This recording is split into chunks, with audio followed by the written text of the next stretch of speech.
Hello दोस्तों, स्वागत है मेरे चैनल रश्मि हिंदी कहानियाँ में। धनतेरस के दिन क्यों जलाते हैं यम का दीपक। देश के अधिकांश भागों में यम के नाम पर दीपदान की परंपरा है। दिवाली के 2 दिन पूर्व धन्वंतरी त्रयोदशी के सायंकाल मिट्टी का कोरा दीपक लेते हैं। उसमें तिल का तेल डालकर नवीन रुई की बत्ती रखते हैं और फिर उसे प्रकाशित कर दक्षिण की तरफ मुंह करके मृत्यु के देवता यम को समर्पित करते हैं। तत्पश्चात इसे दरवाजे के बगल में अनाज की ढेरी पर रख देते हैं। प्रयास यह रहता है कि यह रात भर जलता रहे, बुझे नहीं। क्यों प्रकाशित करते हैं यह दीपक, क्या है इसका रहस्य, इस संबंध में एक रोचक और सुंदर पुराण कथा मिलती है। कहते हैं बहुत पहले हंसराज नामक एक प्रतापी राजा था। एक बार वह अपने मित्रों, सैनिकों और अंगरक्षकों के साथ जंगल में शिकार खेलने गया। संयोग से राजा सबसे बिछुड़कर अकेला रह गया और भटकते हुए एक अन्य राजा हेमराज के राज्य में पहुंच गया। हेमराज ने थके हारे हंसराज का भव्य स्वागत किया।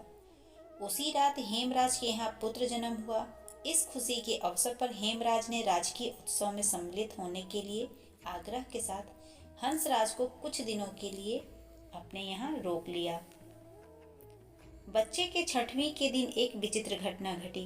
पूजा के समय देवी प्रकट हुई और बोली, आज इस शिशु की जो इतनी खुशियां मनाई जा रही हैं, यह अपने विवाह के 4थे दिन मृत्यु को प्राप्त हो जाएगा। इस भविष्यवाणी से सारे राज्य में शोक छा गया। हेमराज और उसके परिजनों पर तो वज्रपात ही हो गया।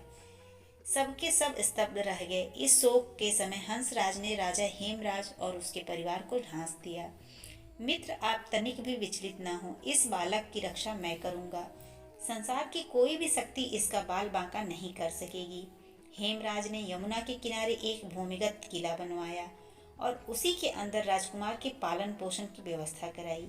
इसके अतिरिक्त राजकुमार की प्रतिरक्षा के लिए हंसराज ने सुयोग्य ब्राह्मणों से अनेक तांत्रिक अनुष्ठान, यज्ञ, मंत्र जाप आदि की व्यवस्था करा रखी थी। धीरे धीरे राजकुमार युवा हुआ। उसकी सुंदरता एवं तेजस्विता से चर्चा सर्वत्र फैल गई। राजा हंसराज के कहने से हेमराज ने राजकुमार का विवाह भी करा दिया। जिस राजकुमारी से युवराज का विवाह हुआ वह साक्षात लक्ष्मी लगती थी। ऐसी सुंदर वर वधू की जोड़ी जीवन में किसी ने ना देखी थी। विधि का विधान, विवाह के ठीक 4थे दिन यम के दूत राजकुमार के प्राण हरण करने आ पहुंचे। अभी राज्य में मांगलिक समारोह ही चल रहा था। राज परिवार और प्रजाजन खुशियां मनाने में मग्न थे। राजकुमार और राजकुमारी की छवि देखकर यमदूत भी विचलित हो उठे, किंतु राजकुमार के प्राण हरण का अप्रिय कार्य उन्हें करना ही पड़ा। यमदूत जिस समय राजकुमार के प्राण लेकर चले, उस समय ऐसा हाहाकार मचा और दारुण दृश्य उपस्थित हुआ जिससे द्रवित होकर दूत भी रोने लगे।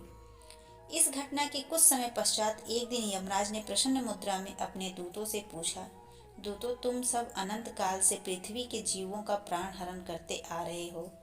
क्या तुम्हें कभी किसी जीव पर दया आई है और मन में यह विचार उठा है कि इसे छोड़ देना चाहिए? यम के दूत एक दूसरे का मुंह देखने लगे। यमराज ने उनके संकोच को भांपकर उन्हें उत्साहित किया, झिझको मत, अगर ऐसा प्रसंग आया हो तो निर्भय होकर बताओ। इस पर एक दूत ने सिर झुकाकर निवेदन किया, मृत्यु देव, ऐसे प्रसंग तो कम ही आए, किंतु एक घटना अवश्य हुई जिसकी स्मृति मुझे आज भी विह्वल कर देती है। यह कहते हुए दूत ने हेमराज के पुत्र के प्राण हरण की घटना सुना दी। इस दुखद प्रसंग से यमराज भी विचलित हो उठे। इसे लक्ष्य करके दूत बोला, नाथ, क्या कोई ऐसा उपाय नहीं जिससे इस प्रकार की अकाल मृत्यु से प्राणियों को छुटकारा मिल जाए?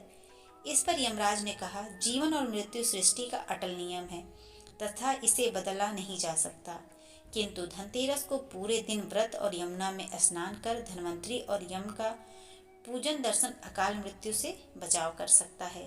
यदि यह संभव ना हो तो भी संध्या के समय घर के प्रवेश द्वार पर यम के नाम का एक दीपक प्रज्वलित करना चाहिए।